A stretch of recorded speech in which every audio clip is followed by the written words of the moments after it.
The subject of this video is related to Islam, so we will be addressing the creation of Islamic flags. Most people never pondered on the idea or done any research regarding what's behind the creation of all these flags that represents Islamic countries. Have we ever thought about the reality that some of these flags may have pagan origins? How many flags are dedicated to Tawheed? What's really behind the creation of all these flags that represents Muslim countries? We already know that a lot of flags that represents the West have pagan and racist origins, or have used ancient symbols and twisted the original meaning and made it pagan in their Masonic secret societies. And there are people who pay allegiance to these flags without them realizing the origins behind the creation. Take a look at Iran's flag and notice the symbol that is on their flag. How many people know where this symbol came from? Take a look closely. This symbol came from Zoroastrian origins. I know that all ancient symbols are not pagan, and I'm also aware that men in the modern era may use ancient symbols and twist the meaning of these symbols and make them pagan. We see this often in the West, such as Europe and America. However, is this symbol on Iran's flag pagan or no? This is a thought-provoking question that should be raised. I want you to read this very carefully, and you make your own decisions, and we will love to hear what are people's thoughts about this.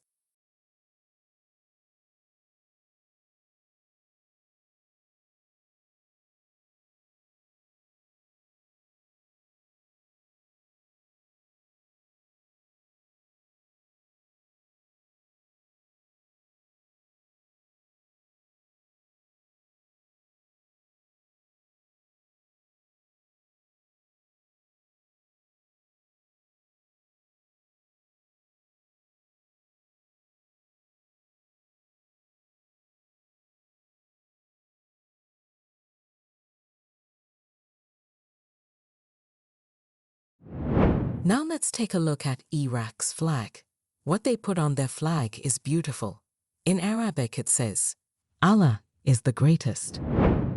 This right here is Saudi Arabia's flag that bears the Sunni creed. A lot of people have not heard of the League of Arab States. These flags represents the countries that are members of the League of Arab States.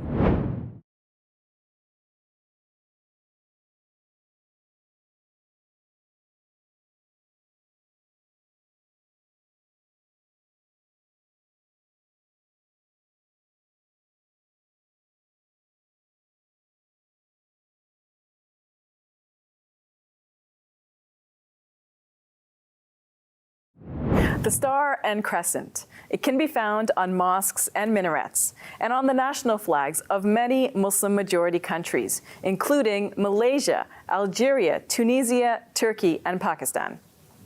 Is the star and crescent a symbol of Islam? Is there something unique about the star and crescent that explains why it is featured so prominently in Muslim societies? I'm Safiya Ali for Let the Qur'an Speak with the answer to your question. The star and crescent has been used as an icon since ancient times. Historians have found evidence of its use as far back to the Sumerian era, when the star symbolized Ishtar or Venus, and the moon the god Sin. Historically, it has been a very popular icon, found amongst many different peoples. The star and crescent was adopted as a symbol of the Ottoman Empire. The Ottoman Empire governed the Muslim world for hundreds of years, and it is through that association that the symbol of this empire became connected in people's imaginations to the religion of Islam as a whole. The star and crescent was displayed on the Ottoman official flag and emblem, on official documents, stamps, currency, military standards, on buildings, and of course, on minarets. The white star and crescent on the red background, which was used on the Ottoman flag, continued to be used with just a few changes when the Republic of Turkey was established in 1923. Other countries that were once part of the Ottoman Empire retained the symbol as well, including Libya, Tunisia, and Algeria. And some Muslim countries that weren't ever part of the Ottoman Empire adopted it too. So, the flags in many countries in which Islam is the majority religion continue to use this symbol, including Azerbaijan, Comoros, Maldives, and Mauritania. Some historians have argued that the European assumption that the star and crescent was symbolic of Islam inspired Muslim countries to incorporate it in their flags during the 19th century. At the same time, some Muslims also came to see the star and crescent as the symbol of Islam. But the truth is, nowhere does the Qur'an mention this symbol, and neither does the Hadith literature, which feature the sayings of the Prophet Muhammad. Contemporary Muslims also look back at the first generation of Muslims as sources of authority, and we know that these early Muslims did not use the star and crescent as a symbol. People used simple flags, often merely a colored piece of cloth, which did not include markings or symbols. In fact, it could be argued that Islam does not condone the use of religious symbols. There are actually some Muslims who have problems with the star and crescent because of its polytheistic association. In conclusion, the star and crescent isn't exclusive to Islam. Its origin isn't Islamic. It became associated with Islam due to Ottoman rule, but it certainly isn't representative of Islam, and it shouldn't be misunderstood as its symbol. I'm Safiya Ali for Let the Qur'an Speak, and that's my answer to your question. Please send us more questions by visiting our website, QuranSpeaks.com. And don't forget to subscribe on YouTube and follow us on Instagram. Till next time, may the peace and blessings of God be upon you.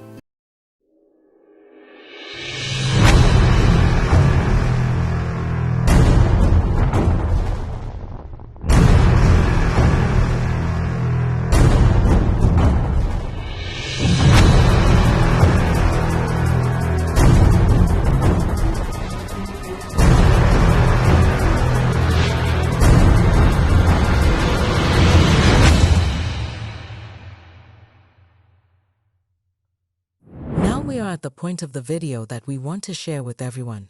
We are about to show you the only flag that is based on the original Kalima of Allah. بسم الرب الخالق الكريم.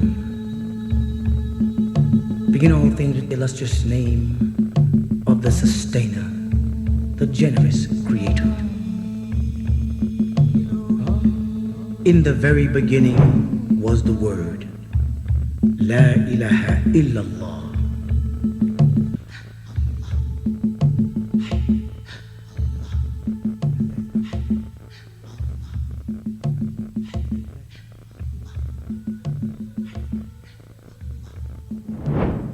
Tawheed means or refers to the existence of our Creator Allah, who is one and alone, who has no partners, equals, counterparts, companions or mate, and is the only one who is worthy of worship. This is also what we call true monotheism. All of Allah's prophets brought the universal message of Tawheed, which is La ilaha illallah. This Kalima and manifested reality has always existed since the foundation of the physical realm, as well as the spiritual realm, and beyond those states of existence. Thus, Allah always existed, who has no beginning and who has no ending. The color green is symbolic of Al-Islam and Al-Nur, or the illuminating light of Allah. Go to the description area, and you can download our short article that talks about the creation of this Islamic flag. And you can also download the PDF document, which is over 40 pages long that go in great detail about the creation of this Islamic flag. You have the option to read these documents online, or you can download them in English or Arabic. Which one of these two flags is based on the original Kalima that Allah has revealed in the Qur'an, which goes back with Allah, who has no beginning? Based on the evidence of the Qur'an, you will be shocked.